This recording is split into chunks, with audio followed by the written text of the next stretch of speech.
É com grande emoção e senso de responsabilidade que a produtora Olhar Carioca, Laboratório de Ideias, Neodistribuidora, Melhor do Mundo Estúdios e os intérpretes Carlos Vereza e Larissa Vereza apresentam ao público o audiolivro O Livro dos Espíritos, com todas as perguntas formuladas por Hippolyte Léon Denisard Rivail, Allan Kardec, e as respostas dadas por espíritos de alta hierarquia espiritual, como, por exemplo, São João Evangelista, Santo Agostinho, São Vicente de Paula, São Luís, o Espírito de Verdade, Sócrates, Fenelon, Lamennais, Franklin, Swedenborg, entre outros. Optamos por não acrescentarmos os comentários de Kardec, por acreditarmos que as perguntas e respostas, por elas mesmas, reproduzem com fidelidade a doutrina da terceira revelação. Paz em Cristo. Instruções dos Espíritos dadas a Allan Kardec quando da elaboração do Livro dos Espíritos. Ocupa-te cheio de zelo e perseverança do trabalho que empreendeste com o nosso concurso, pois esse trabalho é nosso. Nele pusemos as bases de um novo edifício que se eleva e que um dia há de reunir todos os homens no mesmo sentimento de amor e caridade. Mas antes de o divulgares, revelo-emos juntos, a fim de lhe verificarmos todas as minúcias. Estaremos contigo sempre que o pedires, para te ajudarmos nos teus trabalhos, porquanto esta é apenas uma parte da missão que te está confiada e que já um de nós te revelou. Entre os ensinos que te são dados, alguns há que deves guardar para ti somente, até nova ordem. Quando chegar o momento de os publicares, nós te diremos. Enquanto esperas, medita sobre eles, a fim de estares pronto quando te dissermos. Não te deixes desanimar pela crítica. Encontrarás contraditores encarniçados, sobretudo entre os que têm interesse nos abusos. Encontrá-lo-ás mesmo entre os espíritos. Por isso, os que ainda não estão completamente desmaterializados procuram frequentemente semear a dúvida por malícia ou ignorância. Prossegue sempre. Crê em Deus e caminha com confiança. Aqui estaremos para te amparar, e vem próximo o tempo em que a verdade brilhará de todos os lados. A vaidade de certos homens que julgam saber tudo e tudo querem explicar a seu modo, dará nascimento a opiniões dissidentes.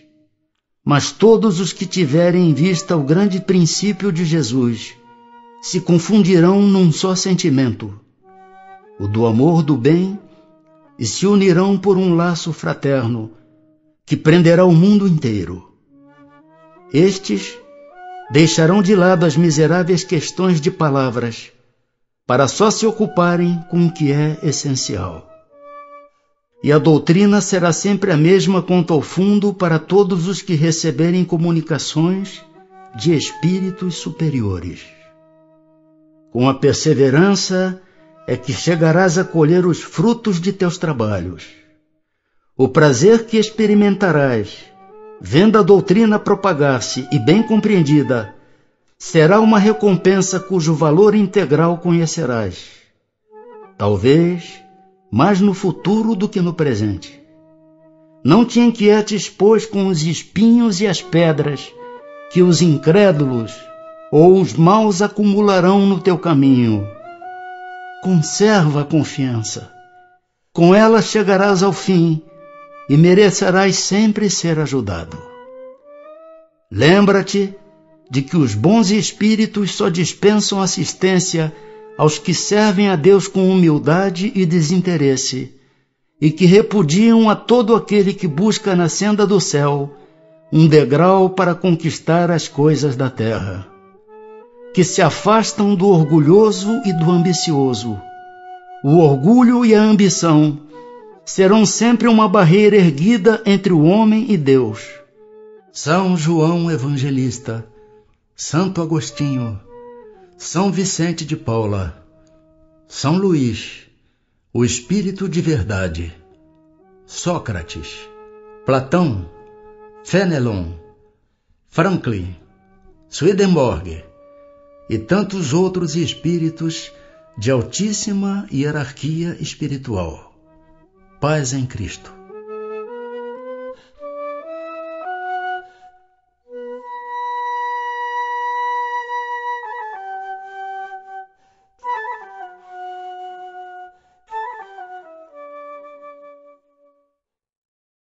Parte 1. Das causas primárias. Capítulo 1. De Deus.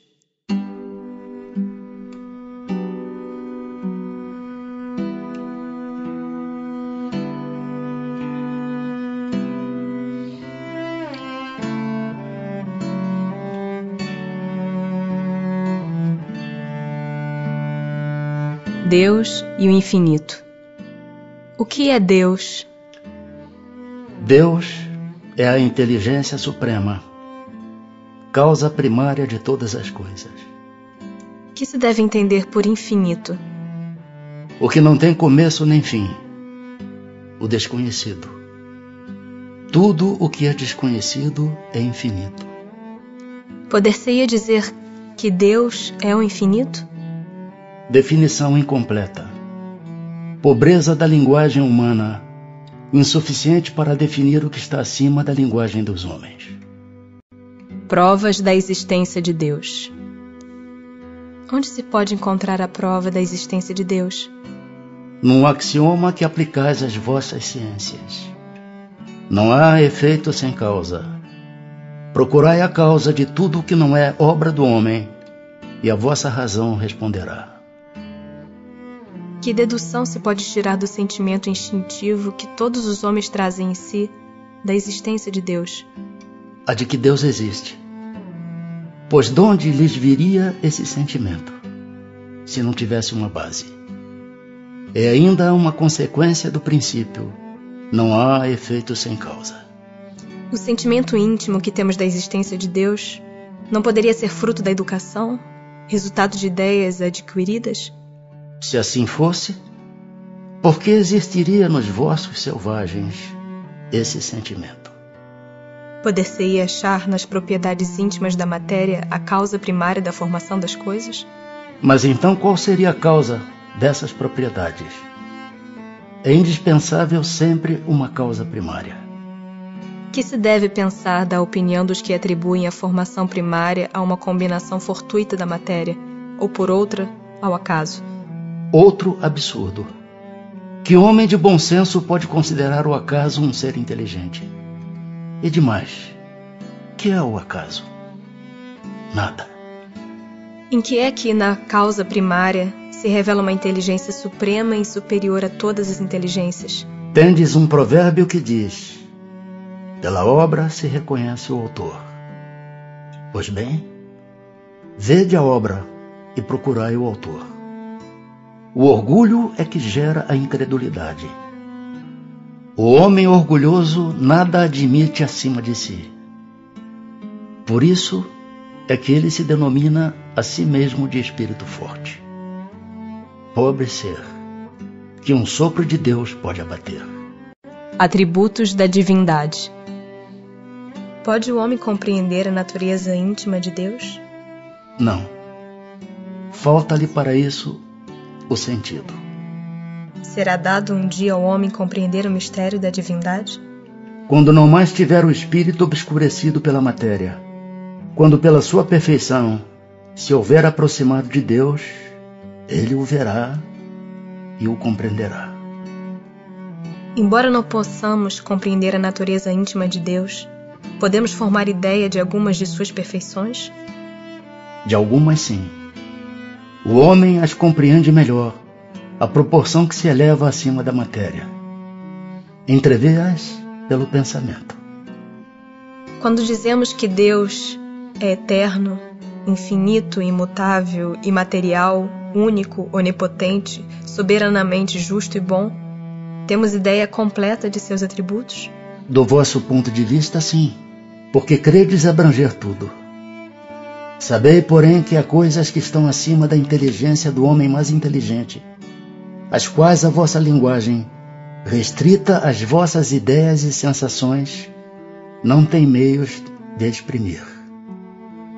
A razão, com efeito, vos diz que Deus deve possuir em grau supremo essas perfeições, porquanto, se uma lhe faltasse, ou não fosse infinita, já ele não seria superior a tudo, não seria, por consequência, Deus.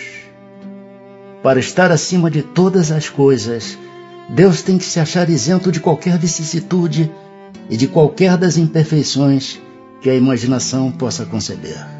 Panteísmo. Deus é um ser distinto, ou será, como opinam alguns, a resultante de todas as forças e de todas as inteligências do universo reunidas? Se fosse assim, Deus não existiria, porquanto seria efeito e não causa. Ele não pode ser ao mesmo tempo uma e outra coisa. Deus existe. Disso não podeis duvidar, e é o essencial. Crede-me, não vades além. Não vos percais num labirinto de onde não lograrias sair. Isso não vos tornaria melhores, antes um pouco mais orgulhosos, pois que acreditarias saber, quando na realidade nada saberias. Deixai por consequência de lado todos esses sistemas, tendes bastantes coisas que vos tocam mais de perto, a começar por vós mesmos. Estudai as vossas próprias imperfeições, a fim de vos libertardes delas, o que será mais útil do que pretenderdes penetrar no que é impenetrável. Que se deve pensar da opinião segundo a qual todos os corpos da natureza, todos os seres, todos os globos do universo seriam partes da divindade e constituiriam em conjunto a própria divindade, ou por outra, que se deve pensar da doutrina panteísta? Não podendo fazer-se Deus, o homem quer ao menos ser uma parte de Deus. Pretendem os que professam esta doutrina achar nela demonstração de alguns dos atributos de Deus. Sendo infinitos os mundos, Deus é por isso mesmo infinito. Não havendo o vazio ou nada em parte alguma, Deus está em toda parte. Estando Deus em toda parte, pois que tudo é parte integrante de Deus, Ele dá a todos os fenômenos da natureza uma razão de ser inteligente. O que se pode opor a este raciocínio? A razão. Refleti maduramente, e não vos será difícil reconhecer-lhe o absurdo.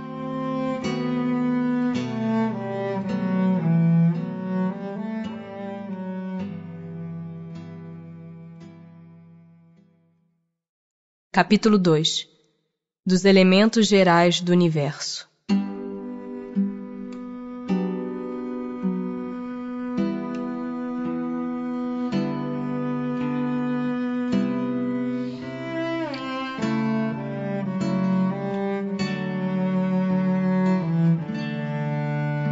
Conhecimento do princípio das coisas.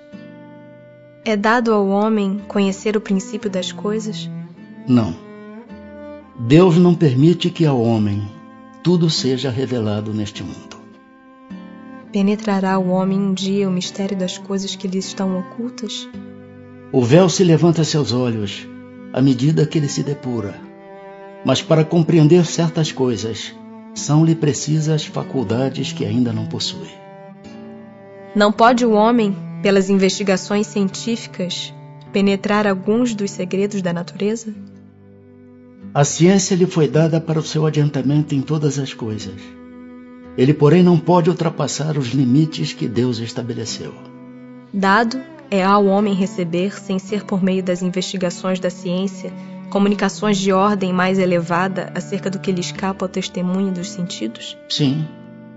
Se o julgar conveniente, Deus pode revelar o que a ciência não é dado a apreender.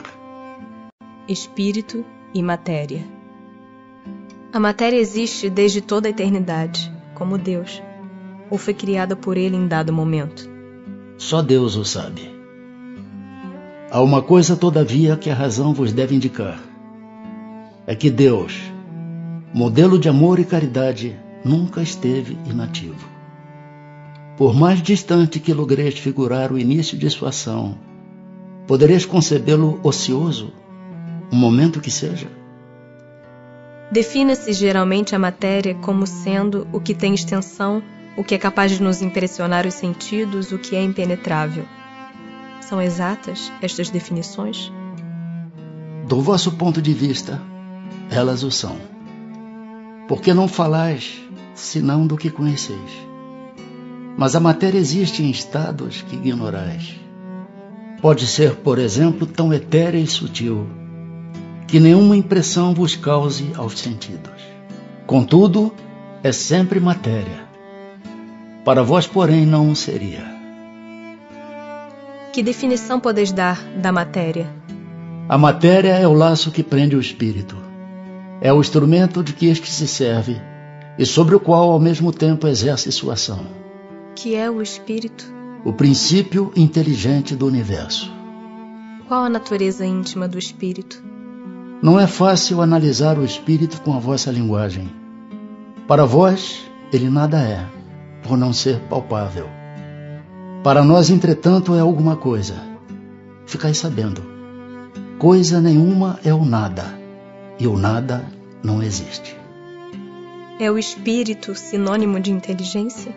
A inteligência é um atributo essencial do espírito. Uma e outro, porém, se confundem num princípio comum, de sorte que para vós são a mesma coisa. O espírito independe da matéria ou é apenas uma propriedade desta, como as cores o são da luz e o som o é do ar? São distintos uma do outro. Mas a união do espírito e da matéria é necessária para intelectualizar a matéria. Essa união é igualmente necessária para a manifestação do espírito? Entendemos aqui por espírito o princípio da inteligência, abstração feita das individualidades que por esse nome se designam. É necessária a vós outros, porque não tendes organização apta a perceber o espírito sem a matéria. A isto não são apropriados os vossos sentidos. Poder-se-á conceber o espírito sem a matéria e a matéria sem o espírito? Pode-se.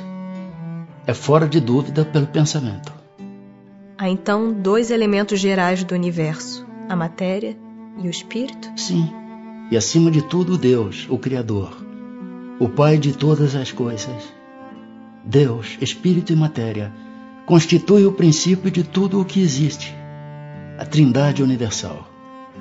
Mas ao elemento material se tem que juntar o fluido universal, que desempenha o papel de intermediário entre o espírito e a matéria propriamente dita, por demais grosseira para que o espírito possa exercer ação sobre ela. Embora de certo ponto de vista seja lícito classificá-lo como elemento material, ele se distingue deste por propriedades especiais. Se o fluido universal fosse positivamente matéria, razão não haveria para que também o espírito não o fosse. Está colocado entre o espírito e a matéria. É fluido, como a matéria é matéria, e susceptível pelas suas inumeráveis combinações com esta e sob a ação do espírito, de produzir a infinita variedade das coisas, de que apenas conheceis uma parte mínima. Esse fluido universal, ou primitivo ou elementar, sendo o agente de que o espírito se utiliza, é o princípio sem o qual a matéria estaria em perpétuo estado de divisão e nunca adquiriria as qualidades que a gravidade lhe dá. Esse fluido será o que designamos pelo nome de eletricidade? Dissemos que ele é susceptível de inúmeras combinações. O que chamais fluido elétrico, fluido magnético, são modificações do fluido universal, que não é, propriamente falando, senão matéria mais perfeita, mais sutil e que se pode considerar independente. Pois que o espírito é, em si, alguma coisa, Não seria mais exato e menos sujeito à confusão dar aos dois elementos gerais as designações de matéria inerte e matéria inteligente? As palavras pouco nos importam. Compete-vos a vós formular a vossa linguagem de maneira a vos entenderdes. As vossas controvérsias provêm quase sempre de não vos entenderdes acerca dos termos que empregais, por ser incompleta a vossa linguagem para exprimir o que não vos fere os sentidos. Propriedades da matéria. A ponderabilidade é um atributo essencial da matéria? Da matéria como a entendeis, sim. Não, porém, da matéria considerada como fluido universal. A matéria etérea e sutil que constitui esse fluido vos é imponderável. Nem por isso, entretanto, deixa de ser o princípio da vossa matéria pesada. A matéria é formada de um só ou de muitos elementos? De um só elemento primitivo. Os corpos que considerais simples não são verdadeiros elementos. São transformações da matéria primitiva. De onde se originam as diversas propriedades da matéria? São modificações que as moléculas elementares sofrem por efeito da sua união em certas circunstâncias. De acordo com o que dizeis, os sabores, os odores, as cores, o som, as qualidades venenosas ou salutares dos corpos não passam de modificações de uma única substância primitiva? Sem dúvida. E que só existem devido à disposição dos órgãos destinados a percebê-las. A mesma matéria elementar é suscetível de experimentar todas as modificações e de adquirir todas as propriedades? Sim. E é isso o que se deve entender quando dizemos que tudo está em tudo. Não parece que esta teoria dá razão aos que não admitem na matéria senão duas propriedades essenciais, a força e o movimento, entendendo que todas as demais propriedades não passam de efeitos secundários que variam conforme a intensidade da força e a direção do movimento? É acertada essa opinião. Falta somente acrescentar, e conforme a disposição das moléculas, como o mostra, por exemplo, um corpo opaco que pode tornar-se transparente e vice-versa. As moléculas têm forma determinada? Certamente. As moléculas têm uma forma, porém não sois capazes de apreciá-la. Essa forma é constante ou variável? Constante a das moléculas elementares primitivas, variável a das moléculas secundárias, que mais não são do que aglomerações das primeiras.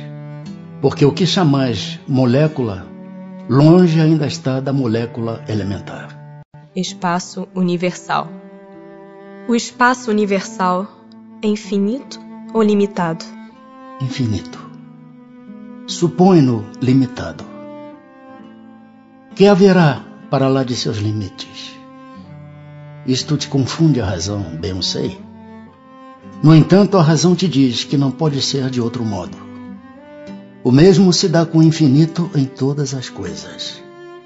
Não é na pequenina esfera em que vos achais que podereis compreendê-lo. O vácuo absoluto existe em alguma parte no espaço universal? Não há o vácuo.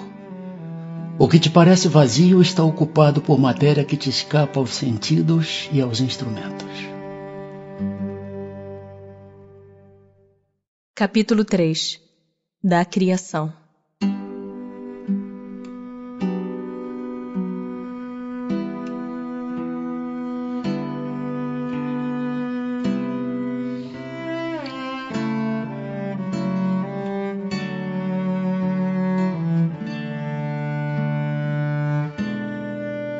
Formação dos mundos. O universo abrange a infinidade dos mundos que vemos e dos que não vemos. Todos os seres animados e inanimados. Todos os astros que se movem no espaço, assim como os fluidos que o enchem. O universo foi criado ou existe de toda a eternidade como Deus? É fora de dúvida que ele não pode ter se feito a si mesmo. Se existisse como Deus de toda a eternidade, não seria obra de Deus. Como criou Deus o universo? Para me servir de uma expressão corrente, direi: pela sua vontade. Nada caracteriza melhor essa vontade onipotente do que estas belas palavras da Gênese. Deus disse: faça-se a luz, e a luz foi feita. Poderemos conhecer o modo de formação dos mundos? Tudo a que esse respeito se pode dizer e podeis compreender é que os mundos se formam pela condensação da matéria disseminada no espaço. Serão os cometas, como agora se pensa, um começo de condensação da matéria, mundos em via de formação? Isso está certo. Absurdo, porém, é acreditar-se na influência deles. Refiro-me à influência que vulgarmente lhes atribuem, porquanto todos os corpos celestes influem, de algum modo, em certos fenômenos físicos. Pode um mundo completamente formado desaparecer e disseminar-se de novo no espaço, a matéria que o compõe? Sim. Deus renova os mundos como renova os seres vivos. Poder-se-á conhecer o tempo que dura a formação dos mundos? Da Terra, por exemplo. Nada te posso dizer a respeito, porque só o Criador o sabe. E bem louco será quem pretenda sabê-lo ou conhecer que número de séculos dura essa formação. Formação dos seres vivos. Quando começou a Terra a ser povoada? No começo, tudo era caos. Os elementos estavam em confusão. Pouco a pouco, cada coisa tomou o seu lugar. Apareceram então os seres vivos, apropriados ao estado do globo. De onde vieram para a Terra os seres vivos? A Terra lhes continha os germes que aguardavam um momento favorável para se desenvolverem. Os princípios orgânicos se congregaram, desde que cessou a atuação da força que os mantinha afastados, e formaram os germes de todos os seres vivos. Estes germes permaneceram em estado latente de inércia, como a crisálida e as sementes das plantas, até o momento propício ao surto de cada espécie. Os seres de cada uma destas se reuniram então e se multiplicaram. Onde estavam os elementos orgânicos antes da formação da Terra? Achavam-se, por assim dizer, em estado de fluido no espaço no meio dos espíritos, ou em outros planetas, à espera da criação da Terra para começarem a existência nova em um novo globo. Ainda há seres que nasçam espontaneamente? Sim, mas o germe primitivo já existia em estado latente. Sois todos os dias testemunhas desse fenômeno. Os tecidos do corpo humano e dos animais não encerram os germes de uma multidão de vermes que só esperam para desabrochar a fermentação pútrida que lhes é necessária à existência? É um mundo minúsculo que dormita e se cria. A espécie humana se encontrava entre os elementos orgânicos contidos no globo terrestre? Sim, e veio a seu tempo. Foi o que deu lugar a que se dissesse que o homem se formou do limo da terra. Poderemos conhecer a época do aparecimento do homem e dos outros seres vivos na Terra? Não. Todos os vossos cálculos são quiméricos. Se o germe da espécie humana se encontrava entre os elementos orgânicos do globo, por que não se formam espontaneamente homens, como na origem dos tempos? O princípio das coisas está nos segredos de Deus. Entretanto, pode dizer-se que os homens, uma vez espalhados pela terra, absorveram em si mesmos os elementos necessários à sua própria formação, para os transmitir segundo as leis da reprodução. O mesmo se deu com as diferentes espécies de seres vivos. Povoamento da Terra. Adão. A espécie humana começou por um único homem? Não.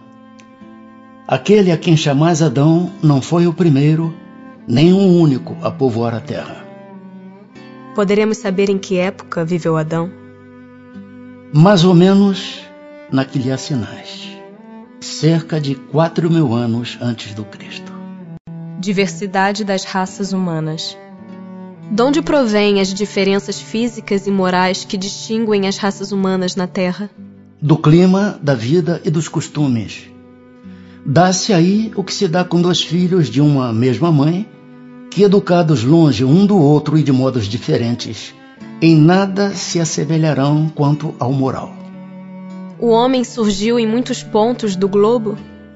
Sim, e em épocas várias, o que também constitui uma das causas da diversidade das raças. Depois, dispersando-se os homens por climas diversos e aliando-se os de uma aos de outras raças, novos tipos se formaram. Estas diferenças constituem espécies distintas? Certamente que não. Todas são de uma mesma família. Porventura, as múltiplas variedades de um mesmo fruto são motivo para que elas deixem de formar uma só espécie? Pelo fato de não proceder de um só indivíduo a espécie humana, devem os homens deixar de considerar-se irmãos? Todos os homens são irmãos em Deus, porque são animados pelo Espírito e tendem para o mesmo fim. Estais sempre inclinados a tomar as palavras na sua significação literal. Pluralidade dos mundos. São habitados todos os globos que se movem no espaço? Sim. E o homem terreno está longe de ser, como supõe, o primeiro em inteligência, em bondade e em perfeição. Entretanto, há homens que se têm por espíritos muito fortes e que imaginam pertencer a este pequeno globo o privilégio de conter seres racionais. Orgulho e vaidade. Julgam que só para eles criou Deus o universo. É a mesma constituição física dos diferentes globos? Não. De modo algum se assemelham. Não sendo uma só para todos a constituição física dos mundos, seguir-se-á tem organizações diferentes os seres que os habitam? Sem dúvida. Do mesmo modo que no vosso mundo, os peixes são feitos para viver na água e os pássaros no ar. Os mundos mais afastados do Sol estarão privados de luz e calor por motivo desse astro se lhes mostrar apenas com a aparência de uma estrela? Pensais então que não há outras fontes de luz e calor além do Sol? E em nenhuma conta tendes a eletricidade que em certos mundos desempenha um papel que desconheceis e bem mais importante do que o lhe cabe desempenhar na Terra?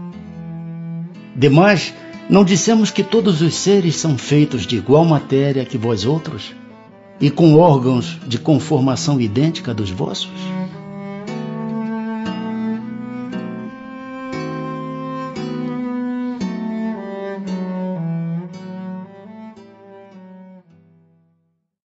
Capítulo 4. Do princípio vital.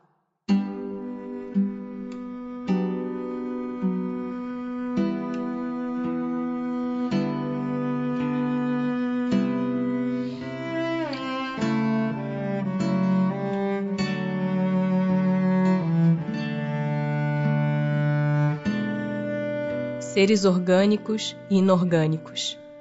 Os seres orgânicos são os que têm em si uma fonte de atividade íntima que lhes dá a vida.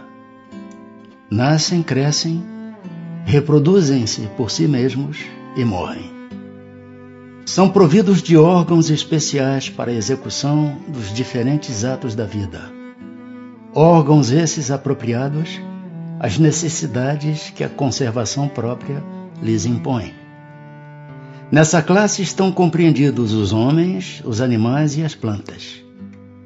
Seres inorgânicos são todos os que carecem de vitalidade, de movimentos próprios, e que se formam apenas pela agregação da matéria. Tais são os minerais, a água, o ar, etc. É a mesma força que une os elementos da matéria nos corpos orgânicos e nos inorgânicos? Sim. A lei de atração é a mesma para todos. A diferença entre a matéria dos corpos orgânicos e a dos inorgânicos? A matéria é sempre a mesma. Porém, nos corpos orgânicos está animalizada. Qual a causa da animalização da matéria?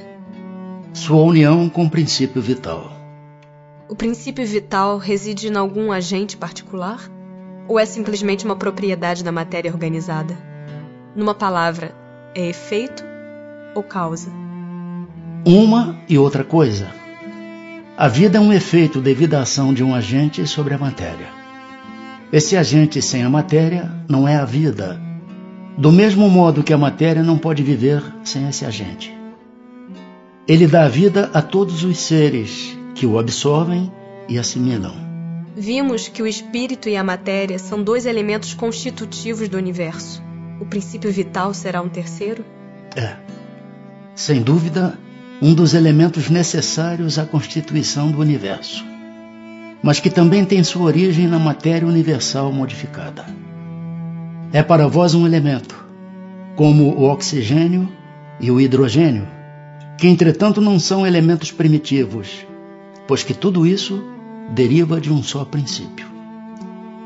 Parece resultar daí que a vitalidade não tem seu princípio num agente primitivo distinto, e sim numa propriedade especial da matéria universal, devido a certas modificações. Isto é consequência do que dissemos. O princípio vital reside em algum dos corpos que conhecemos? Ele tem por fonte o fluido universal. É o que chamais fluido magnético ou fluido elétrico animalizado. É o intermediário, o elo existente entre o espírito e a matéria. O princípio vital é um só para todos os seres orgânicos? Sim, modificado segundo as espécies. É ele que lhes dá movimento e atividade, e os distingue da matéria inerte, porquanto o movimento da matéria não é a vida. Esse movimento, ela o recebe, não o dá. A vitalidade é atributo permanente do agente vital ou se desenvolve tão só pelo funcionamento dos órgãos? Ela não se desenvolve senão com o corpo. Não dissemos que esse agente sem a matéria não é a vida? A união dos dois é necessária para produzir a vida. Poder-se-á dizer que a vitalidade se acha em estado latente quando o agente vital não está unido ao corpo? Sim, é isso. A vida e a morte. Qual a causa da morte dos seres orgânicos? Esgotamento dos órgãos. Poder-se-ia comparar a morte à cessação do movimento de uma máquina desorganizada? Sim. Se a máquina está mal montada, cessa o movimento. Se o corpo está enfermo, a vida se extingue. Por que é que uma lesão do coração mais depressa causa a morte do que as de outros órgãos? O coração é máquina de vida. Não é, porém, o único órgão cuja lesão ocasiona a morte. Ele não passa de uma das peças essenciais. Que é feito da matéria e do princípio vital dos seres orgânicos quando estes morrem? A matéria inerte se decompõe e vai formar novos organismos. O princípio vital volta à massa de onde saiu. Inteligência e instinto. A inteligência é atributo do princípio vital? Não. Pois que as plantas vivem e não pensam, só têm vida orgânica. A inteligência e a matéria são independentes, porquanto um corpo pode viver sem a inteligência. Mas a inteligência, só por meio dos órgãos materiais, pode manifestar-se. Necessário é que o espírito se una à matéria animalizada para intelectualizá-la. Qual a fonte da inteligência? Já o dissemos, a inteligência universal. Poder-se-ia dizer que cada ser tira uma porção de inteligência da fonte universal e a assimila, como tira e assimila o princípio da vida material? Isto não passa de simples comparação, todavia inexata, porque a inteligência é uma faculdade própria de cada ser e constitui a sua individualidade moral. Demais, como sabeis, há coisas que ao homem não é dado penetrar, e esta, por enquanto, é desse número. O instinto independe da inteligência? Precisamente não. Por isso que o instinto é uma espécie de inteligência. É uma inteligência sem raciocínio, Por ele é que todos os seres provêm as suas necessidades. Pode estabelecer-se uma linha de separação entre instinto e a inteligência? Isto é, precisar onde um acaba e começa a outra? Não, porque muitas vezes se confundem. Mas muito bem se podem distinguir os atos que decorrem do instinto dos que são da inteligência. É acertado dizer-se que as faculdades instintivas diminuem à medida que crescem as intelectuais? Não. O instinto existe sempre, mas o homem o despreza. O instinto também pode conduzir ao bem. Ele quase sempre nos guia, e algumas vezes com mais segurança do que a razão. Nunca se transvia. Porque nem sempre é guia infalível a razão. Seria infalível se não fosse falseada pela má educação, pelo orgulho e pelo egoísmo. O instinto não raciocina. A razão permite a escolha e dá ao homem o livre arbítrio.